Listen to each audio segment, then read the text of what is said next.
ധനികനായൊരു മനുഷ്യൻ ഒരു ഗ്രാമത്തിൽ ജീവിച്ചിരുന്നു. അയാൾ ദുരാഗ്രഹിയും സ്വാർത്ഥനുമായിരുന്നു. അതിസമ്പന്നനായ ആ മനുഷ്യൻ പണത്തെ മാത്രമാണ് സ്നേഹിച്ചിരുന്നത്. അതുകൊണ്ട് തന്നെ സ്വന്തം ജോലിക്കാർക്ക് പോലും അയാൾ വളരെ കുറച്ച് വേതനമാണ് നൽകി വന്നത്. അങ്ങനെയിരിക്കെ ഒരു ദിവസം 50 സ്വർണ്ണ നാണയങ്ങൾ അടങ്ങിയ അയാളുടെ ഒരു പണസഞ്ചി നഷ്ടപ്പെട്ടു.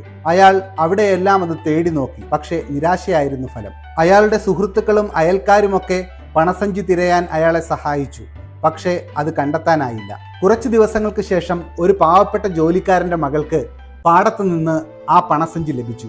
സത്യസന്ധനായ ആ മനുഷ്യൻ ധനികന് പണസഞ്ചി കൈമാറിയതിനു ശേഷം അതിൽ നിന്ന് എന്തെങ്കിലും നഷ്ടപ്പെട്ടിട്ടുണ്ടോ എന്ന് നോക്കാൻ ആവശ്യപ്പെട്ടു.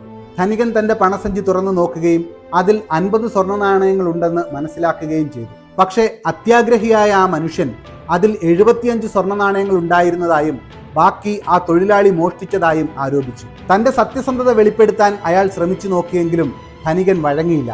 ഒടുവിൽ ഗ്രാമത്തിലെ കോടതിയിലേക്ക് അയാൾ ആ തൊഴിലാളിയെ കൂട്ടിക്കൊണ്ടുപോയി. ന്യായാധിപൻ രണ്ടുപേരോടും ചോദ്യങ്ങൾ ചോദിച്ചു. അതിൽ 75 സ്വർണ്ണ നാണയങ്ങൾ ഉണ്ടായിരുന്നതായി ധനികൻ തറപ്പിച്ചു പറഞ്ഞപ്പോൾ താൻ അതിൽ നിന്ന് ഒന്നും തന്നെ എടുത്തിട്ടില്ലെന്നും ആ തൊഴിലാളി സത്യം ചെയ്തു പറഞ്ഞു. അല്പനേരത്തെ ആലോചനയ്ക്ക് ശേഷം ന്യായാധിപൻ വിധി പ്രഖ്യാപിച്ചു. 75 നാണയങ്ങൾ അടങ്ങിയ പണസഞ്ചിയാണ് ധനികന് നഷ്ടപ്പെട്ടത്. എന്നാൽ ആ കൊച്ചു പെൺകുട്ടി കണ്ടെത്തിയിരിക്കുന്നത് 50 സ്വർണ്ണ നാണയങ്ങളുള്ള മറ്റൊരു പണസഞ്ചിയാണ്. അപ്പോൾ തീർച്ചയായും ഇത് ധനികന്റെ പണസഞ്ചിയല്ല.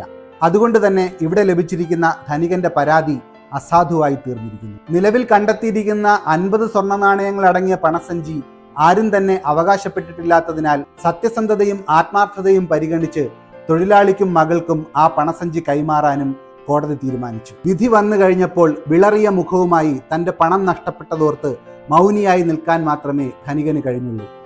അത്യാഗ്രഹം ആപത്ത്.